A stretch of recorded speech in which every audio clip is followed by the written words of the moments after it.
Assalamualaikum warahmatullahi wabarakatuh.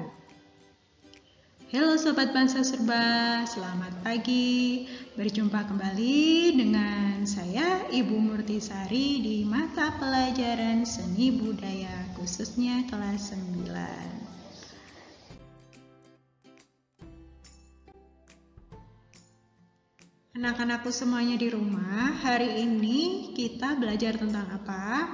Nah, hari ini tujuan materi kita yang Ibu sampaikan yakni memahami jenis fungsi, media, dan teknik berkarya seni patung.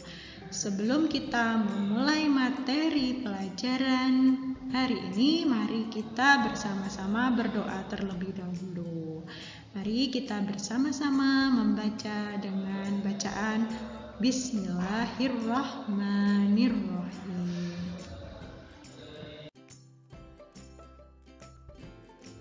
Materi pertama yaitu kita buka dengan pertanyaan, apa itu seni patung? Mungkin anak-anakku semua di rumah sudah sering kali melihat di kehidupan sehari-hari karya-karya patung. Namun anak-anak kurang menyadari itu jenis patung apa dan fungsinya untuk apa ya. Nah, hari ini kita pelajari. Nah, seni patung ini adalah karya seni rupa yang berwujud 3 dimensi dan memiliki berbagai macam teknik sesuai dari medianya. Tekniknya ada pahat, ada memotong, mencetak, membentuk ya sesuai bahan yang dipakai.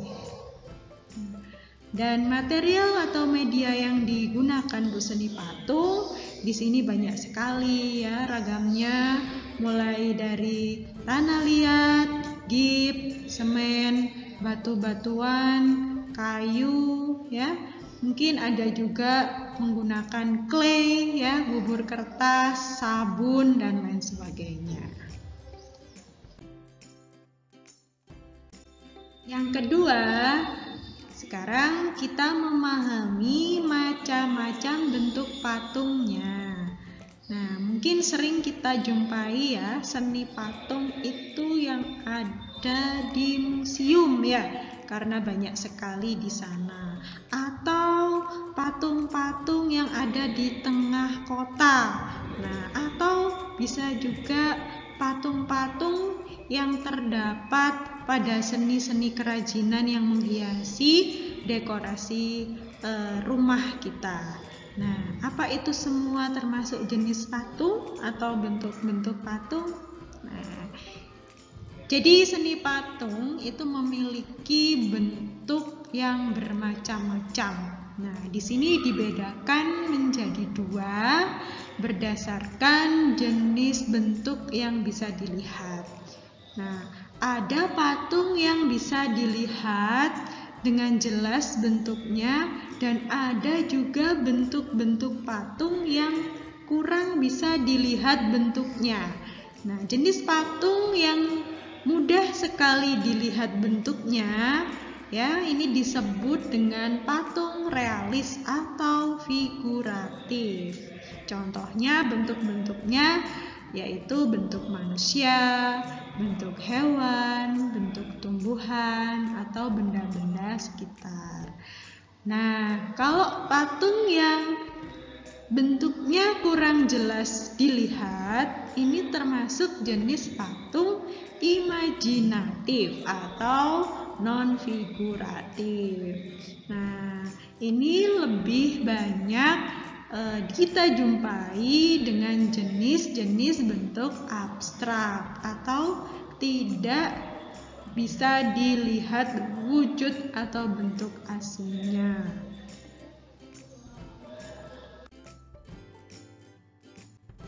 Nah, sekarang kita lihat beberapa macam gambar patung figuratif. Nah, beragam karya yang sudah Ibu tampilkan di sini adalah contoh patung figuratif.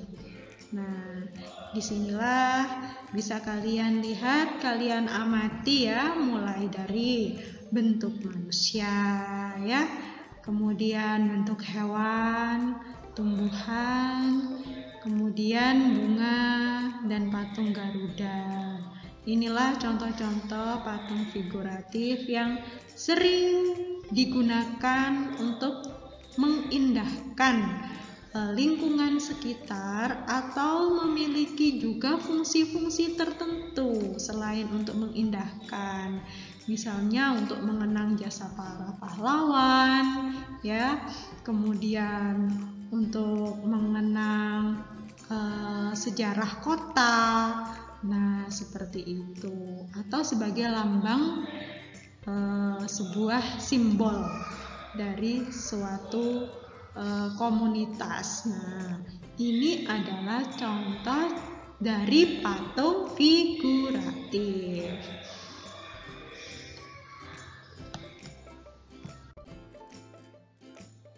Patung berikutnya adalah patung non-figuratif.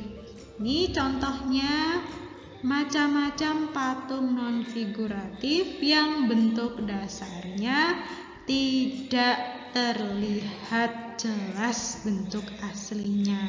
Bisa tampak dari gambar sebelah kiri ya hingga kanan, bisa kalian lihat, kalian amati. Nah, inilah contoh dan ciri khas dari patung non-figuratif.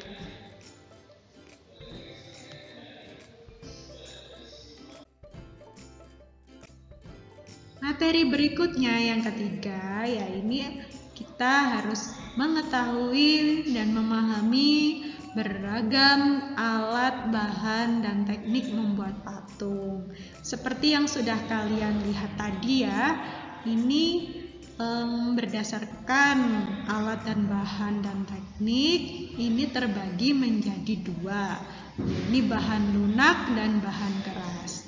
Nah, kalau bahan lunak, ini contohnya ya ini tanah liat, gip, semen, clay, bubur kertas, sabun atau lilin, logam dan perunggu dan lain-lainnya. Jika bahan keras, ini contohnya ya ini batu-batuan, kayu, akar pohon dan lain sebagainya. Teknik-teknik yang digunakan untuk bahan lunak ini biasanya ya ini seperti halnya cor ya atau cetak tuang ya. Yang teknik bahan keras ini contohnya ada butsir, ada pahat, ada ukir. Nah, seperti itu ya. Untuk lebih jelasnya bisa kita lihat satu persatu ya. Ini adalah contoh aneka macam teknik membuat patung mulai dari butsir, pahat, cetak, dan putar. Pahat ini artinya mengurangi bahan, ya, mengurangi bahan sedikit demi sedikit hingga membentuk sebuah bentuk yang diinginkan. Jika butsir ini biasanya mendetailkan dan menggunakan bahan lunak. Jika cetak biasanya menggunakan bahan lunak juga, menggunakan gip, logam, semen, dan gip. Tentunya ini menggunakan teknik cetak. Kemudian jika teknik putar ini khusus menggunakan bahan tanah liat. Ya, sering digunakan untuk patung-patung jenis keramik. Teknik ukir. Ukir ini beda sama pahat ya. Kalau pahat tadi apa? Mengurangi bahan ya. Kalau ukir ini sudah tahap mendetailkan dari hasil pahatan. Kemudian ada teknik menyusun atau disebut juga dengan teknik assembling. Nah, ini contohnya dari material-material yang bisa disusun. Contohnya di sini dari bahan roda atau ban bekas ya, bisa disusun-susun hingga menjadi sebuah karya patung. Dan mungkin banyak sekali ragam bahan-bahan yang lain yang bisa disusun menjadi karya seni patung. Nah, patung yang terakhir ya ini dengan teknik membentuk atau istilahnya painting. Nah, ini sering digunakan untuk pembelajaran di sekolah ya. Ya ini dengan cara teknik painting atau membentuk. Biasanya dari bahan-bahan lunak itu tanah liat, clay ya, itu bisa digunakan. Materi keempat, alhamdulillah kita sudah ke fungsi berkarya patung. Nah, kira-kira fungsi patung itu ada berapa ya macamnya? Sudah kita ketahui tadi beragam macam bentuk patung, pasti kita tahu fungsinya masing-masing ya. Selain keindahan, ada lagi yaitu yang pertama. Mari kita mulai.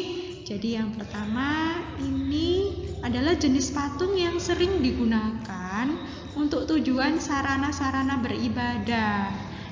Nah, ini mulai pada zaman dahulu untuk kepentingan keagamaan sudah ada. Nah, ini disebut fungsi patung religi. Fungsi patung berikutnya ini sering digunakan untuk mengenang peristiwa-peristiwa bersejarah atau mengenang jasa pahlawan seperti yang Ibu jelaskan tadi di depan. Nah, ini disebut fungsi patung monumen. Paham?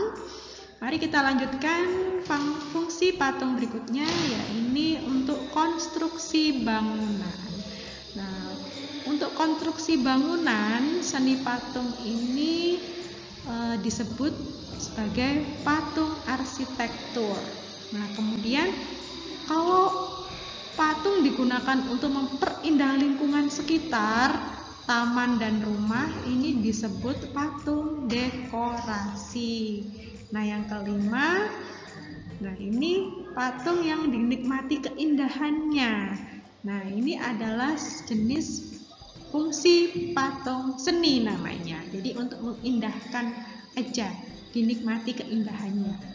Nah, yang terakhir ini jenis patung yang fungsinya memenuhi kebutuhan konsumen.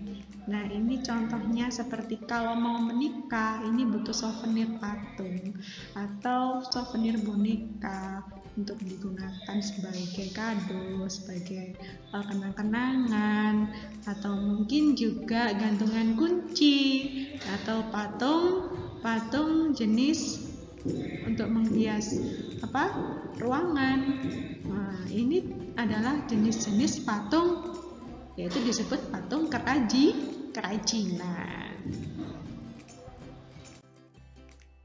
Oke, anak-anakku semua, alhamdulillah keempat materi tadi sudah kita pahami bersama-sama.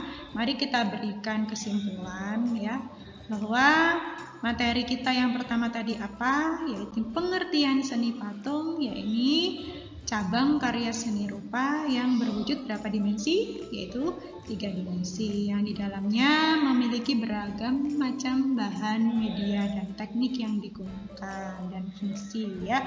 Kemudian materi yang kedua yaitu tentang macam-macam jenis patung ya, berdasarkan bentuknya jelas sama yang tidak tadi. Ya, ini ada patung figuratif dan patung non figuratif ya. Yang patung figuratif ini adalah cirinya patungnya bentuknya dapat dilihat dan diamati, jelas bentuknya seperti apa ya, seperti patung hewan, tumbuhan dan manusia.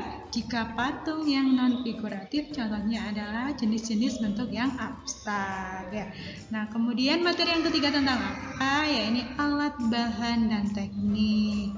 Nah, banyak sekali dari beragam jenis patung.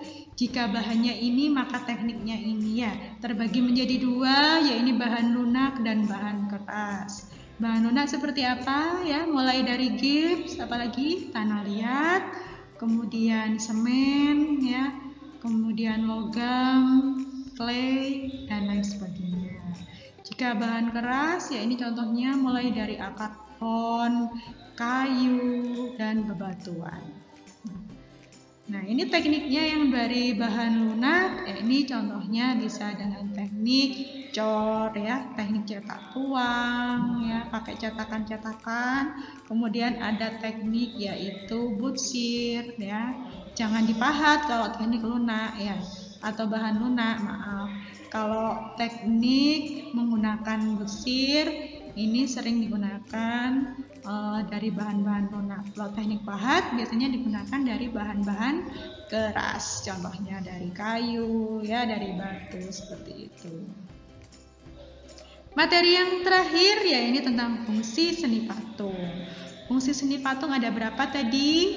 Ada 6 ya. Yang pertama ya kita mulai, yaitu fungsi sebagai religi, kemudian fungsi sebagai monumen, nah kemudian 3 fungsi sebagai dekorasi, dan yang keempat fungsi sebagai arsitektur, dan yang kelima fungsi sebagai seni atau keindahan.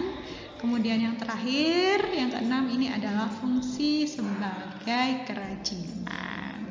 Ya, ini saja yang sudah Ibu sampaikan di pertemuan kali ini. Alhamdulillah, mudah-mudahan bisa membantu kalian dalam belajar. Nah, pesan Ibu, anak-anak jangan lupa tetap menjaga kesehatan dan tetap rajin belajar. Nah, sekian dari Ibu, tolong tugasnya bisa kalian kerjakan di Google Classroom. Terima kasih. Mari kita bersama-sama tutup pembelajaran kali ini dengan bacaan hamdalah. Alhamdulillahirabbil alamin. Terima kasih dari Ibu. Wassalamualaikum warahmatullahi wabarakatuh.